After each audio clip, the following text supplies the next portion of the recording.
My name is Vanessa Clarke. I'm 46 years old. At 10:08 on a Thursday morning in March, my stepmother sat across from my father's attorney, folded her hands on top of her designer purse, and said, "Before we begin, I think we should clarify that Vanessa is not immediate family." The room went so quiet I could hear the old wall clock ticking behind the bookshelf. My father had been dead for 9 days. 9 days since I stood beside his hospital bed and watched his breathing slow. 9 days since his hand, once broad and warm and stained with engine grease no soap could fully remove, went still inside mine. 9 days since I heard a nurse say, "I'm sorry," in that soft voice medical people use when words are too small for the room. And there sat my stepmother, Elaine Clarke, in a black wool dress with pearl buttons, red lipstick, and dry eyes, trying to define me out of my own father's family before his will was even read. My half-brother, Brent, sat beside her, scrolling through his phone with the restless boredom of a man waiting for someone else to hand him what he thought he deserved. My half-sister Marissa sat on Elaine's other side, wearing oversized sunglasses indoors and dabbing at her eyes whenever she remembered grief had an audience. I sat alone on the opposite side of the conference table, not because there were no chairs near them, because Elaine had spent 22 years making sure every family room had a visible line down the middle, her side, and me. Mr. Howard Bell, my father's attorney, looked up from the blue estate folder and adjusted his glasses. He had known Dad for nearly 30 years. He was a quiet man with silver hair, careful diction, and the kind of patience that made foolish people mistake him for harmless. He looked at Elaine. "Mrs. Clarke," he said, "Vanessa is Mr. Clarke's daughter." Elaine's smile tightened. "Technically, yes. But she has not been part of this household for a very long time." I felt the old wound open. Technically. That was Elaine's favorite word for me. Technically his daughter. Technically invited. Technically included. Technically family. The word was always delivered like a correction, as if biology were a clerical error she had been forced to tolerate. I did not answer her. That was another skill she had taught me without meaning to: stillness. Breathing. Let the record catch up. Mr. Bell looked at me briefly. I gave one small nod. He opened the folder. "Before we discuss distribution," he said, "we will address appointment of the personal representative." Elaine waved one manicured hand. "Yes, obviously that will be me. I was his wife." Mr. Bell did not react. Mr. Clarke's will names Vanessa Clarke as executor of the estate. The room changed. Not loudly. No one gasped. No one stood. But the air shifted so sharply that even Brent looked up from his phone. Elaine stared at Mr. Bell. "I'm sorry?" Mr. Bell repeated, "Vanessa Clarke is named executor." Marissa lowered her sunglasses. Brent said, "Wait, what?" Elaine laughed once, a bright, brittle sound. "That can't be right." Mr. Bell turned the document toward her. "It is right." Elaine leaned forward. "Gerald would never put her in charge of my home." "My home. Not his estate. Not their house. My home." Mr. Bell's voice remained calm. "The house was titled solely in Mr. Clarke's name. The will directs that the property be sold, after certain personal items are distributed, and the proceeds divided according to the estate plan.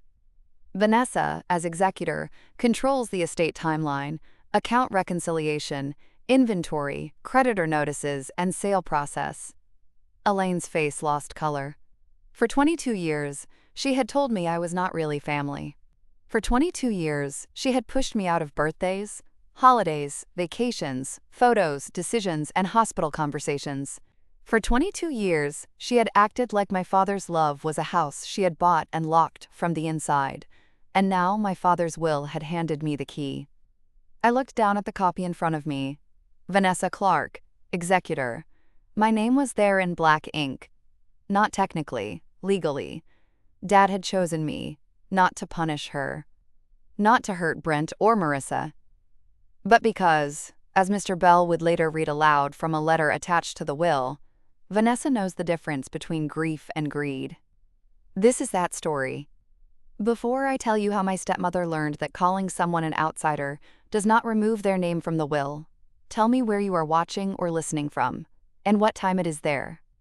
I always wonder who hears stories like this while remembering the moment someone tried to erase your place in a family you were born into. And if you connect with stories about women who were pushed aside, underestimated, humiliated, and quietly took their power back, like and subscribe to Ultimate Revenge. Some women do not argue about whether they are family. Some women let the estate documents answer. I grew up in Knoxville, Tennessee, in a small ranch house with a carport, a chain-link fence, and a father who smelled like motor oil, sawdust, and peppermint gum.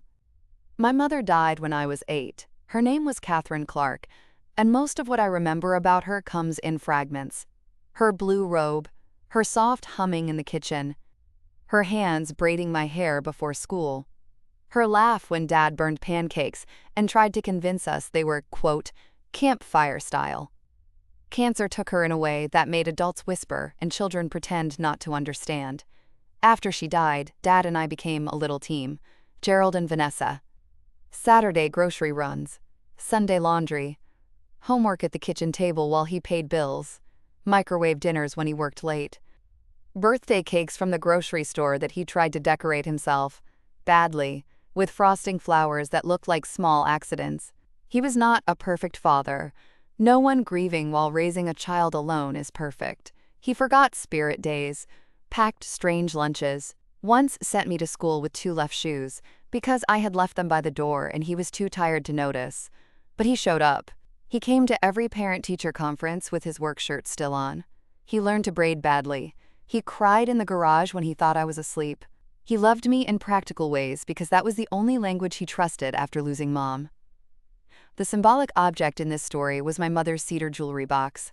Dad gave it to me when I turned 16. It had belonged to Mom. Small, dark wood, brass latch, lined with faded blue velvet.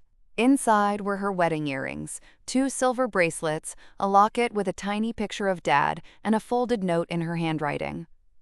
For Vanessa someday. Dad placed it on my bed that birthday morning and sat beside me. Your mom wanted you to have this when you were old enough not to lose everything in your backpack. I laughed and cried at the same time. He touched the top of the box. This is yours, not mine to give away later, not anyone else's to claim, yours. That sentence mattered more after Elaine came. Dad met Elaine when I was 18. I was a freshman in college then, commuting to the University of Tennessee because Dad and I could not afford dorms. Elaine worked in administration for a medical office near Dad's repair shop.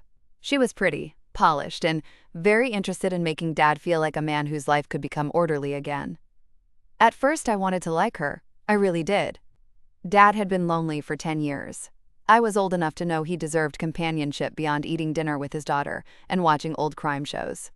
Elaine cooked real meals, bought curtains, convinced Dad to replace the cracked mailbox, sent me birthday cards signed Elaine in perfect cursive. She seemed careful around me at first, as if I were a piece of glass on a shelf she did not intend to break. Then she married him. The wedding was small, a church ceremony, cake in the fellowship hall. I wore a pale blue dress and stood beside Dad, because he asked me to. Elaine smiled through the ceremony, but later, in the ladies' room, while I washed my hands, she stood behind me and said, "You were very emotional today. My dad got married." "Yes," she said, "and now we all have to adjust." I looked at her in the mirror. She smiled. "I hope you understand that a marriage needs space to become a family." A family, not the family already there, a new one, with space, meaning less of me. I did not understand then how precisely she meant it. The first Christmas after the wedding, Dad told me to come over at 10. Elaine called the night before. "Actually, Vanessa, we're doing morning gifts just household family this year. Why don't you come for lunch?" I was 19. Household family? "Oh, sweetheart, don't take it personally. You're in college now. Adults adjust." I called Dad. He sounded uncomfortable. "Just come at lunch, honey. Elaine wants to start some traditions." I sat on my dorm room-style twin bed in my childhood bedroom at home, because I still lived there, staring at the wall. "Dad, I live here." "I know." "Then why am I not household family?" He was silent too long. That silence became the first crack. I came at lunch. The wrapping paper was already in trash bags. Brent, Elaine's son from a previous relationship, age 12 then, showed me his new video game system. Marissa, age 9, wore a new sweater and carried a doll. There was no gift for me under the tree because Elaine said she thought Dad had handled it. Dad had not. He gave me cash later in the garage, shamefaced. Go get yourself something nice. I said, I wanted to open something with you. His face fell. I know. But knowing did not make him change it. That became our pattern. Elaine pushed. Dad felt bad. I adjusted. She did not push all at once. People like Elaine understand gradual exclusion. At first, it was timing. We're doing dinner early. Can you come later? Then photos. Let's get one of just the kids who live here. Then vacations. We assumed you'd be working. Then birthdays. Brent wanted something small. Then holidays. You know how crowded the house gets. Then language. My children. Our little family. Vanessa has her own life. Every time I objected, Elaine acted wounded. I don't understand why you're determined to see rejection everywhere. Dad would sigh. Vanessa, she's trying. I wanted to ask, trying what? But I loved him. That was the trap. I loved my father so much that I accepted scraps of him, rather than risk losing the table entirely. When Brent turned 16, Dad bought him a used truck. When I asked why he had never helped me with a car, Elaine said, "You were always so independent." When Marissa graduated high school, they threw a backyard party with rented tables, catering, and a photo display. When I graduated college, Dad took me to dinner at a chain restaurant because Elaine had a migraine. When my first marriage ended at 31, Dad wanted me to stay in the guest room for a week. Elaine said it would, quote, confuse the household energy. I slept on my friend Denise's sofa instead. Dad came by with groceries and cried in his truck. But he still went home to her. That was the hardest part to accept. He loved me. And he failed me. Both were true. Elaine's favorite line appeared when I was 35. It was Thanksgiving. I had been invited for dessert only. Dessert. My own father's house. I arrived at 7, carrying pumpkin cheesecake, because Dad loved it. Dinner dishes were stacked in the sink. Brent and Marissa were on the sofa. Elaine's sister was there. The family had already eaten, already taken photos, already toasted gratitude. I set the cheesecake on the counter. Dad hugged me too tightly. I saved you, turkey. Elaine smiled from the dining room doorway. Vanessa, don't look so hurt. You're not really part of the day-to-day family anymore. You have to let us have our own traditions. I looked at her. Dad froze. She continued, You know what I mean. I said, No, say what you mean. She lifted her chin. I mean, you're Gerald's daughter, of course, but you're not really family in the same way. There it was. Not really family. The sentence that would define the next 11 years. Dad said, Elaine. Not stop, not apologize, just her name. Elaine shrugged. I'm being honest. I looked at him. He looked away. I picked up the cheesecake and left. Dad called later. I did not answer. He left a message. Honey, Elaine said it wrong. Call me. She had not said it wrong. She had said it clearly. After that, I built distance. Not complete estrangement. Distance. I met Dad for breakfast instead of holidays. I called him directly instead of going through Elaine. I sent birthday gifts to the house but stopped expecting invitations. I married again at 38, a kind man named Mark, and when Dad asked why he was not walking me down the aisle, I said, Because you let your wife make me dessert-only family. He cried. I cried. He still came, alone. Elaine claimed she had a prior commitment. Good. Mark understood the family situation before we married. He had patience for Dad, and none for Elaine. Once, after breakfast with Dad, where Dad spent 20 minutes apologizing for something Elaine had done and no time changing anything, Mark said, Your father loves you deeply and protects you poorly.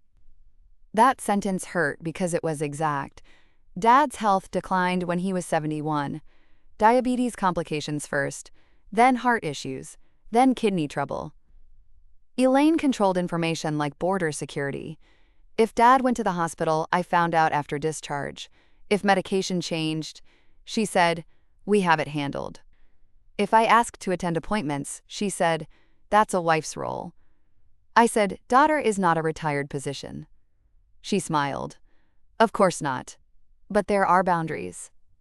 Boundaries. From the woman who had crossed every one of mine, Dad started calling me secretly. That sounds dramatic. It was not, it was sad. He would call from the garage, from the driveway, from his truck outside the pharmacy. "Just wanted to hear your voice. Elaine doesn't like when you call. She worries you'll get upset." "Dad." "I know. Do you?" He would go quiet, then say, "I'm sorry, Ness." Ness? His childhood nickname for me. It still worked. I hated that it still worked. 3 years before he died, Dad asked me to meet him at Mr. Bell's office. I thought it was about medical paperwork. He looked frail that day, thinner, but his eyes were clear. Mr. Bell greeted me warmly. Dad said, "I'm updating everything." I stiffened. "Dad, I don't want to be in the middle of your estate." "You already are." "No." "Yes," he said gently, "because I let things go wrong too long." I looked down. He continued, "I'm naming you executor." I laughed once, startled. "No, you're not." "I am. Elaine will lose her mind. She misplaces it often enough." I stared at him. Dad smiled slightly, a flash of the old hymn. Then he grew serious. "Ness, I need someone who will follow the documents, not emotions, not pressure, not whoever cries loudest." "Dad, Brent and Marissa will hate me." "They don't have to like you for you to do it right." I shook my head. "You should name a neutral professional."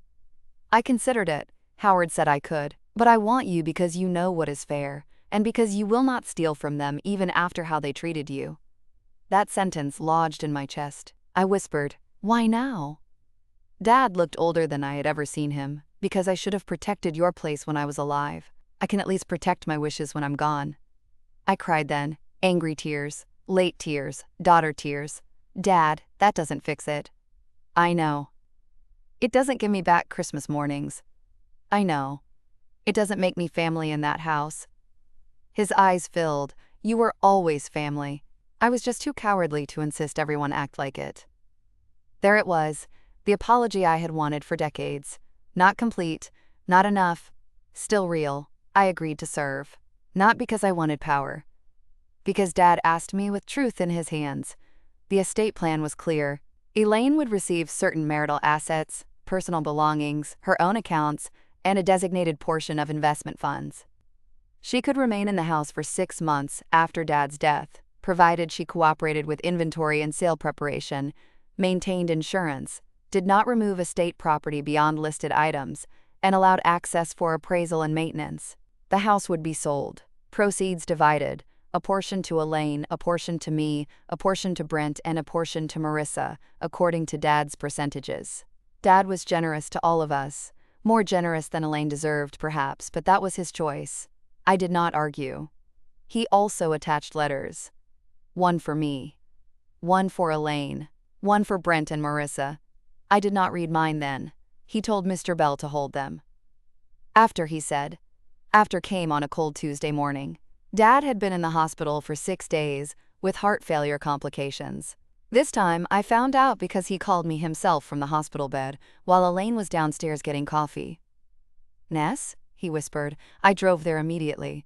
Elaine was furious when she returned and found me in the room. "This is not a good time." Dad opened his eyes. "It is my time." She went silent. He asked me to stay, so I stayed. For 2 days, I sat beside him. Elaine came and went. Brent visited for 20 minutes and cried in the hallway. Marissa posted a photo of Dad's hand with the caption, "My hero," then left for a work call. I do not judge them for grief looking different. I judge the years before it. Dad died at 4:17 in the morning. Elaine was asleep in the recliner. I was holding his hand. His last word was not dramatic. It was tired. "Ness." Then he was gone. Elaine woke when the nurse came in. For one strange moment, she looked lost. Just a widow in a room where the air had changed forever. I almost reached for her. Then she said, "I need a minute alone with my husband." My husband. As if father and daughter had clocked out, I stood. because deathbeds are not places for tug-of-war. But I took Dad's watch from the bedside table because he had told me the night before, "Don't let that disappear." He knew, even then. The will reading was 9 days later, in Mr. Bell's office. Elaine arrived as if attending a board meeting. Brent and Marissa arrived expecting inconvenience and inheritance. I arrived with the cedar jewelry box in my tote bag. I do not know why. Maybe because Mom's box reminded me that some things had been mine before Elaine learned to rename them. Elaine opened with immediate family. Mr. Bell corrected her. Then he named me executor. The first phase was disbelief. Elaine said, "Gerald must have been confused." Mr. Bell said, "He executed this will 3 years ago and reaffirmed it twice, including 8 months ago." Brent said, "Dad wouldn't put Vanessa in charge of Mom." I said, "Elaine is not my mother." He flushed. "I mean our mom." "I know what you mean." Marissa said, "This feels hostile." Mr. Bell said, "It is administrative." Beautiful man. Elaine leaned back. "I will contest this." Mr. Bell nodded. "You have that right. I will note, however, that the file includes capacity documentation, attorney notes, signed acknowledgments, and written reasoning from Mr. Clarke." "Written reasoning?" Elaine asked. Mr. Bell opened a sealed envelope. Mr. Clarke requested that this letter be read at the initial meeting if his appointment of Vanessa was challenged. I closed my eyes. Dad. Still anticipating the room. Mr. Bell read, "Elaine, Brent, Marissa. If you are hearing this, then you are objecting to Vanessa serving as executor. I chose her because I trust her to do what the documents say, not what benefits her feelings. That may surprise you, because you have treated her as though she stands outside this family. She does not. She is my first child. She was Catherine's daughter and remains mine. I allowed too much distance. That is my failure, not her disqualification." The room blurred. Mr. Bell continued. "Vanessa is not being given authority to punish anyone. She is being asked to carry out my wishes because she understands duty. Cooperate with her. Do not make my death another occasion to push her out." Dad's signature followed. Gerald Thomas Clarke. Elaine stared at the table. Brent looked uncomfortable. Marissa cried silently, though for once I did not think it was performance. Mr. Bell placed the letter down. "Now," he said, "we will review the estate timeline." That was when the real panic began. Because being executor did not just mean a title, it meant access, bank accounts, investment statements, house inventory, insurance policies, creditor notices, tax records, appraisals, sale preparation, personal property lists, estate checking account, deadlines, authority. Elaine had assumed she could control the house, delay the sale, distribute items quietly, and tell everyone later what had happened. Dad had made sure she could not. I need to pause here for a second. If you have ever been told you were not really family by someone who needed your absence to feel secure, you know exactly what that office felt like. It was not about power for its own sake. It was about the truth finally having a signature, a file, and a deadline. If this story is hitting close to home, leave a comment and tell me when the documents finally said what people refused to admit. And if you have not already, subscribe to Ultimate Revenge. The quiet part is over. The first fight was over the house. Elaine insisted she could stay indefinitely because she was Dad's widow. Mr. Bell read the will again. 6 months occupancy, provided cooperation with estate duties and sale preparation. Elaine said, "You expect me to leave my home while grieving?" I said, "Dad expected the house to be sold. It was our marital home. It was titled in his name and governed by his will." "You sound pleased." "No, I sound accurate." She glared at me. Accuracy had always offended her. The second fight was over personal property. Elaine wanted all furniture, Dad's tools, Mom's cedar chest, old family photographs, Dad's watch collection, and several items that had belonged to my mother. I objected immediately. "My mother's items are not yours." Elaine smiled coldly. "They've been in my home for 22 years. I opened my tote bag and placed the cedar jewelry box on the conference table. This was also in my father's home. That never made it yours." Mr. Bell reviewed the personal property memorandum. Dad had listed everything carefully. Catherine's cedar chest, Vanessa. Catherine's photo albums, Vanessa. Gerald's main tool chest, Brent. Gerald's fishing rods, Brent and Vanessa to divide. Dining set, Elaine. Living room furniture, Elaine if desired before sale. Mantle clock, Marissa. Gerald's watches, one to each child, remainder sold with proceeds to estate. Catherine's Christmas ornaments, Vanessa. Elaine's face tightened at the ornaments. "You don't even come for Christmas." I looked at her. "Because you made sure I wasn't welcome." Brent muttered, "Here we go." I turned toward him. "Brent, you were 12 when this started. You get some grace. You are 34 now. Choose your words carefully." His mouth closed. "Good." The third fight was over the accounts. As executor, I had to gather balances, identify estate assets, pay final bills, file necessary tax documents, and account for transfers. Elaine claimed Dad had promised her certain funds outside the will. Mr. Bell asked for documentation. She had none. I requested statements. She resisted. The bank required letters testamentary. I obtained them. That was the first time Elaine realized I did not need her permission to do the job. The estate account revealed several concerning withdrawals from Dad's checking account during the last 6 months.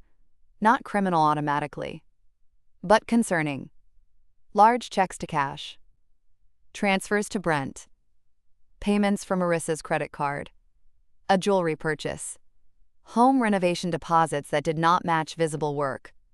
I asked Elaine for explanations in writing. She called me immediately. "You are not going to audit me like a criminal. I am going to account for estate assets. Your father knew about everything. Then provide documentation." I was his wife. "Yes." "And you were barely around." I felt the familiar burn rise. Then I remembered Dad's letter. I said, "Elaine, every conversation about estate assets needs to be in writing or through Mr. Bell." She laughed. "Oh, hiding behind lawyers now?" "No, standing beside one." I hung up. That was new, not explaining, not begging, not trying to convince her I belonged. Just ending the call. The written explanations came slowly. Some withdrawals were legitimate. Medical copays, home repairs, caregiver expenses. Some were not as clean. Brent had received $12,000 for quote, business help. Unsigned, undocumented. Marissa had received $8,000 for emergency expenses, also undocumented. Elaine had purchased a diamond bracelet 2 weeks before Dad's final hospitalization, paid from Dad's account, claiming it was an anniversary gift he intended to give her. Maybe. Maybe not. Dad had been too weak to sign his own name clearly by then.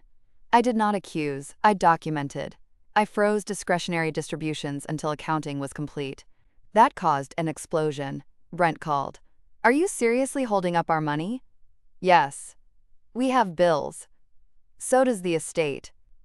"This is because Mom said you weren't family." "No, this is because the estate needs accounting." "You're enjoying this." I looked at the spreadsheet in front of me. "No, Brent. I am spending my Saturday reconciling your $12,000 undocumented transfer." Enjoyment is not the word. He went quiet. I needed that money. For what? My business. Was there a note? No. Did Dad intend it as an advance on inheritance? I don't know. Then we have to determine how to treat it. He cursed under his breath. I said, "Send documentation of what the funds were used for by Friday." Marissa cried when I asked about the $8,000. She said Dad wanted to help her. Maybe he did. But I still needed records. "You're making us feel like thieves," she said. "I am asking for receipts." That's the same thing. It is not. Elaine called Mr. Bell and accused me of harassment. Mr. Bell sent a letter reminding all beneficiaries that the executor had fiduciary duties and authority to request documentation. Fiduciary, another beautiful word. It means you are legally obligated to act in the estate's best interest, not your own emotions. I liked that. It gave my restraint a job title. The house inventory happened in April. I brought a professional appraiser, Mr. Bell's paralegal, and Mark, my husband, who came not to interfere but to make sure I did not have to stand alone in the house where I had been made small for 22 years. Elaine opened the door wearing white linen and resentment. "You brought witnesses." "Yes. This is still my home. For now." Her eyes flashed. We moved room by room. Furniture, artwork, tools, jewelry, documents, safe contents, photographs, vehicles. Dad's office was the hardest. His desk still smelled faintly of him.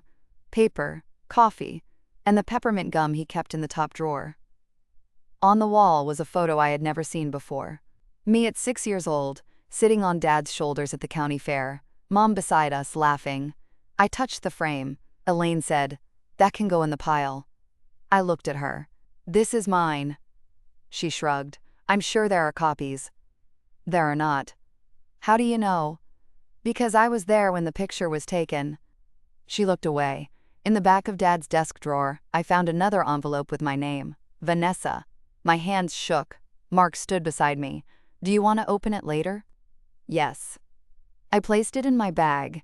Elaine watched like she had been robbed. That evening, at home, I opened it. Dad's handwriting had become shaky. "Ness, if you find this, you are probably doing the hard work. I am sorry, I should have made more things easier while I was alive." Elaine made me feel like peace depended on letting small things slide, and then small things became your place at the table. That is on me. You were never outside my family. You were the beginning of it. Sell the house. Do not let guilt keep you in rooms where you were not welcomed. Take your mother's things. Give Brent and Marissa what is theirs. Be fair, not soft. I love you more than I defended you. I know that is a terrible sentence.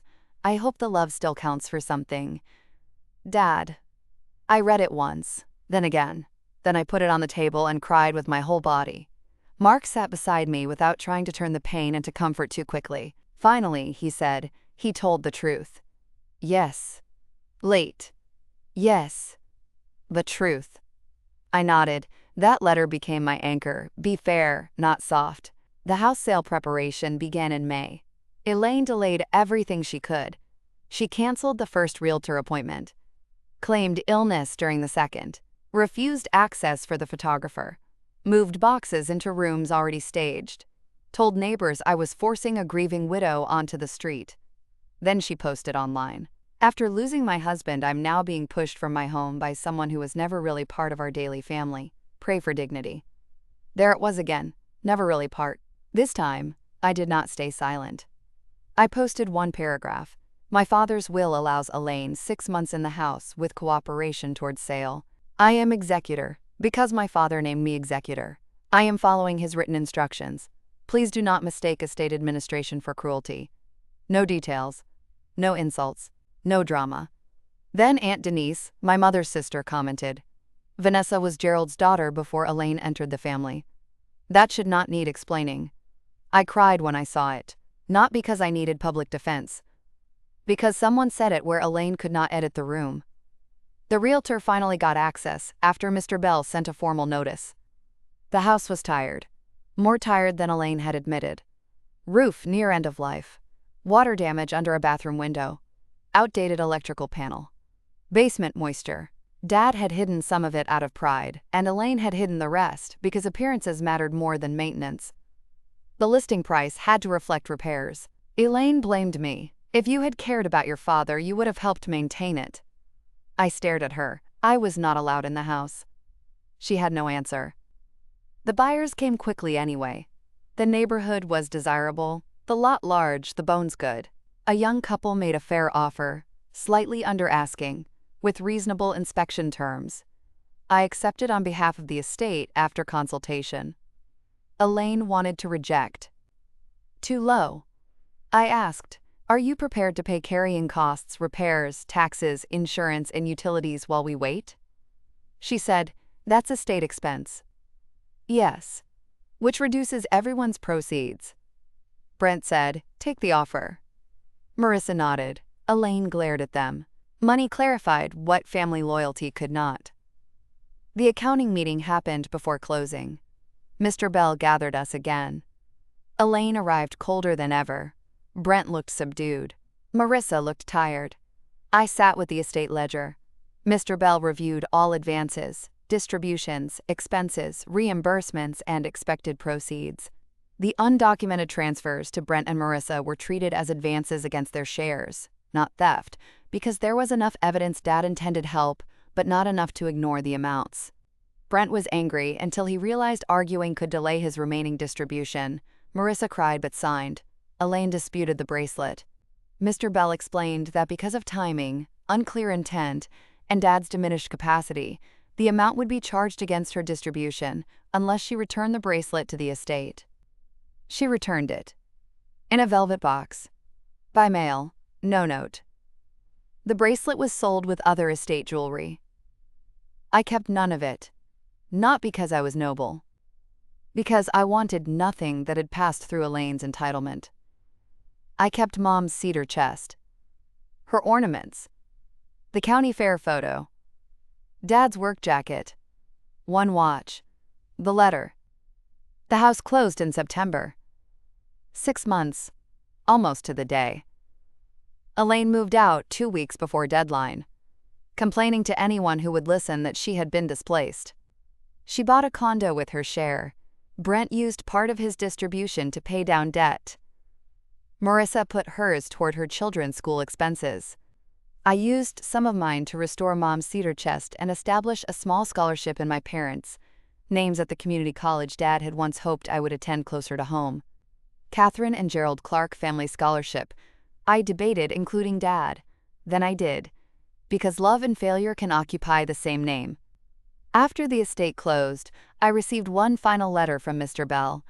Inside was Dad's original executor designation and a note from Mr. Bell.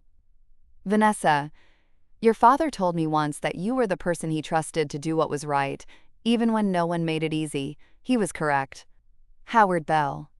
I placed it with Dad's letter. Elaine did not disappear completely. People like Elaine rarely exit without checking whether their shadow remains. She sent me an email 3 months after closing. I hope you are satisfied. You got the house sold, the accounts controlled, and the final word. Gerald would be heartbroken by what you did to his family. I stared at it for a long time. Then I replied with one sentence. I was his family. Then I blocked her. Brent and I have a cautious relationship now. Strangely, the estate forced us to speak more honestly than we ever had. He apologized once, awkwardly, for repeating Elaine's language. I didn't realize how much she pushed you out, he said. I looked at him. You were there. I was a kid at first. Yes. And then I guess I benefited. Yes. He nodded. I'm sorry. For what specifically? He sighed. For acting like you were less Dad's child because Mom wanted that to be true. That was enough for the day. Marissa apologized too, but hers came with more tears and fewer specifics. Still, she sent me a photo from her phone one day. Dad at her college graduation, standing beside me in the background. I had not remembered being there. She wrote, "You showed up for us more than I realized." I replied, "I tried." She wrote, "I'm sorry we didn't. That mattered. We are not siblings in the way childhood might have made us if Elaine had been different and Dad braver. But we are less false now. That is something." I went to the cemetery on Dad's birthday the next year. He was buried beside my mother, as he had requested. Elaine had objected at first, of course. She wanted him in a newer memorial garden where she could eventually be buried beside him. But Dad's burial plot beside Catherine had been purchased decades earlier, and his instructions were clear. Another document. Another boundary. Another truth Elaine could not edit. I stood between their graves, holding yellow flowers for Mom and peppermint candy for Dad, because grief makes rituals out of anything. I did it, I said. The cemetery was quiet. I sold the house. I followed the will. I was fair, not soft. A breeze moved through the trees. I looked at Dad's name carved in stone. I'm still angry. That felt important to say. I love you, and I'm still angry. No lightning struck. No moral lesson corrected me. The dead can hold more truth than the living sometimes. I placed the candy at the base of his headstone and the flowers between both graves. Then I said, I was the beginning of your family. I cried then, not like the child left out of Christmas, not like the woman reading a will. Like a daughter finally speaking, in a place where no stepmother could interrupt. The final lesson is not that being named executor fixes years of exclusion. It does not. Authority is not childhood. A will does not give back Christmas mornings, family photos, hospital updates, guest rooms, or the feeling of belonging without having to prove it. But documents can correct a lie. They can say daughter, where someone else said outsider. They can say executor, where someone else said not immediate family. They can say follow the wishes where someone else wanted control. My stepmom told me I wasn't really family. Then Dad's will named me executor. And when everyone gathered expecting me to sit quietly on the far side of the table, my father's attorney opened the blue folder, read my name, and gave me the one thing Elaine had spent 2 decades trying to deny. Not love. I already had that, flawed and painful as it was. Standing. Legal standing. Family standing. A place in the record. Thank you for staying with me through this story. I know some of you have been pushed out by step-parents, second spouses, half-siblings, in-laws, or relatives who tried to rewrite family history so they could inherit comfort without accountability. If Vanessa's story reached you, I hope you remember that your place is not erased because someone refuses to set a chair for you. Keep the documents. Keep the letters. Keep your calm. And when the person who called you an outsider has to answer to the will, let the record speak clearly. Subscribe to Ultimate Revenge for more stories about quiet women, family betrayal, silent comebacks, and the moment the paperwork finally restores the truth. So tell me, if your stepmother spent years saying you were not really family, then your father's will named you executor over the estate, would you step aside to keep peace, or would you follow every instruction exactly and let the documents decide?